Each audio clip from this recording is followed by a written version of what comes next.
Ada yang kenal frame ini dengan nama Delta Box, ada yang kenal dengan nama Twin Spar, ada yang taunya dengan nama Perimeter Frame. Siapa penemunya sebenarnya? Gak jarang karena memang sasis ini lebih dulu dikenal dengan nama Delta Box di Indonesia. Ada yang bilang sasis ini yang menemukan adalah Yamaha. Apa bener begitu? Ya bener sih, Yamaha dari dulu sampai sekarang memang piawai banget memberikan nama-nama yang bagus-bagus pada penemuannya, sehingga nggak jarang menjadi trending topik gitu loh, yang bahkan mungkin membuat nama yang dipatenkan Yamaha lebih terkenal dibandingkan dengan nama umum dari penemuan tersebut. Dan salah satu kasusnya adalah Delta Box ini. Nah sekarang kita akan coba ya, di vlog kali ini kita akan coba kenalan ya, di vlog dan podcast ini kita akan coba kenalan asal muasal dari sebuah frame yang biasa banget mungkin sobat sekalian kenalnya dengan nama Delta Box. Walaupun sebenarnya namanya itu banyak sih, ada yang kenal dengan nama Twin Spar dan Perimeter mungkin yang merupakan nama umumnya gitu sob. Jadi memang benar bahwa sasis ini tuh pertama memang hadir di Grand Prix ya. Bentuk atau namanya adalah Twin Spar. Dari namanya sendiri sobat bisa tahu atau sobat bisa lihat sendiri bahwa Twin Spar atau bentangan yang kembar gitu ya. Jadi kayak misalkan sobat bisa lihat di situ ada kayak memang bentangan kanan dan kiri dari sebuah sasis. Dan ini tuh beda banget misalkan dengan frame kayak misalkan single cradle yang hanya ada di tengah. Nah ini ada dua bentangan kanan dan kiri yang boleh dibilang bentuknya memang mirip banget atau kembar, sehingga dinamakan dengan Twin Spar. Jadi memang benar adanya bahwa sebenarnya jenis sasis Twin Spar atau Perimeter Frame ini, atau yang mungkin biasa kita kenal dengan nama Delta Box, itu hadir pertama kali di ajang Grand Prix atau di ajang balap sepeda motor. Nah, jadi memang seperti itu teman-teman sekalian. Dan adalah seorang engineer atau insinyur ya asal Spanyol bernama Antonio Cobas, tulisannya Antonio Cobas, yang menemukan atau yang melakukan inspirasi terhadap sasis ini. Sebenarnya dia bukan kayak insinyur paling terkenal di pedok Grand Prix pada saat itu. Namun Cobas ini adalah father ya boleh bilang, atau ayah dari frame modern yang boleh dibilang hampir semua line up atau startup grid MotoGP itu menggunakan frame yang terinspirasi dari frame yang dibuat oleh Antonio Cobas ini, itu teman-teman sekalian, atau frame yang bernama Twin Spar. Mungkin KTM saja yang mungkin agak sedikit beda dalam penggunaan frame. Namun di 2020 ini KTM sendiri sudah menggunakan frame yang boleh dibilang mirip dengan frame dari Perimeter Frame ini. Jadi Cobas ini adalah insinyur yang bekerja untuk pembalap-pembalap seperti kayak Sito Pons, Alex Crivillé yang pernah juara dengan HRC, lalu Alberto Puig yang merupakan sekarang tim manajer dari HRC juga di awal tahun 70-an gitu, dimana pada saat itu mulailah era dimana revolusi mesin sepeda motor itu mencapai titik power dan torsi itu semakin dikail lebih tinggi dan lebih tinggi lagi. Dan menurut beberapa riset yang saya lakukan di beberapa literatur, peningkatan kemampuan riset mesin ini harus dibarengi dengan handling yang lebih baik sob. Dalam artian ban, suspensi, dan sasis tentunya harus lebih baik.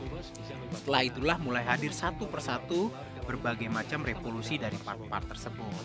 Jika kita ingat di antara tahun 70 sampai 80 mulailah hadir revolusi di riset dunia balap sepeda motor. Contohnya misalkan suspensi belakang dari sepeda motor itu mulai beralih dari awalnya tipe umumnya adalah dual shock yang pakai dua menjadi kayak monoshock. Walaupun menurut saya di era ini perkembangan basis desain sasis sendiri mengalami revolusi beberapa kali semenjak awalnya tahun 70-an, dimana saat itu sasis dibuat agar bobot dari motor berada di daerah belakang untuk membuat traksi ban belakang lebih baik. Lalu sasis ini sempat digantikan sebentar dengan sasis Featherbed ya. Nah, Featherbed ini dia itu menganut konfigurasi 50% dalam distribusi bobot depan dan belakang sampai akhirnya hadir era modern, terutama saat era Bridgestone. Saat sasis ini diarahkan memberikan distribusi bobot ke depan untuk membuat handling roda depan lebih baik. Nah, bisa jadi nih di era Michelin ini, ya di MotoGP Michelin ini kembali ada revolusi pemindahan gitu ya, karena seperti kita ketahui di era Michelin ini, Michelin sangat mengistimewakan ban belakang sob. Nah, oke, saat itu untuk mengatasi permasalahan handling dan sasis yang digunakan mayoritas pada saat itu menggunakan turbular ya, menggunakan tube gitu ya, atau besi yang bulat panjang gitu ya, yang seperti silinder, menggunakan besi baja. Kala itu sasis ini makin hari jadi kayak makin rentan retak atau crack gitu ya, mengikuti perkembangan dari ulikan mesin yang makin ganas pada saat itu. Lagi pula, karakter dari sasis baja ialah memiliki kayak ada yang disebut dengan fatigue limit gitu ya, ada batas dari fatigue atau kelelahan dari materialnya. Maka hadirlah pada era tersebut berbagai fenomena las-lasan. Jadi pada itu di las-lasan yang makin tebal, jadi makin tebal karena memang kebutuhan dari mesin yang semakin beringas pada saat Grand Prix tahun tersebut. Sampai akhirnya di awal tahun 80 seorang engineer bernama Antonio Cobas mendrive frame atau sasis terbuat dari bahan aluminium twin beam, menggantikan umumnya frame bermodel backbone ya, yang menggunakan baja turbular untuk kelas motor 125 cc dan 250 cc. Twin beam di sini artinya hadir dua bentangan kiri kanan yang terbuat dari bahan aluminium yang dilas-las dengan pengak. Jadi kayak las-lasannya tetap las-lasan babet gitu, las-lasan aluminium. Jadi pengelasannya tertentu, khusus aluminium. Kenapa aluminium? Nah, kenapa? Karena dia tujuannya adalah agar hadir kuat namun ringan. Nama Cobas sendiri ya, Cobas sendiri dengan Co itu artinya Sirocco, B Burillo, A dari Antonio, dan S itu dari Sito. Nah, jadi seperti itu sob. Di statistik MotoGP.com yang saya ulik sendiri, motor 250 yang dipakai oleh Sito Pons tahun 82 dinamakan Rotax Cobas. Motor buatan Cobas yang bermesin Rotax Cobas 250 adalah mesin 2 tak yang jadi senjata andalan bagi pembalap sekaliber kayak misalkan Sito Pons dan Alex Crivillé pada zamannya saat itu. Dan secara umum banyak indikasi bahwa Yamaha menggunakan mesin Rotax Cobas 250 ini sebagai awal referensi saat mereka mulai mendesain sasis yang akhirnya dipatenkan dengan nama yang paling tersohor dan mungkin paling nempel di mindset sobat sekalian, yaitu Delta Box.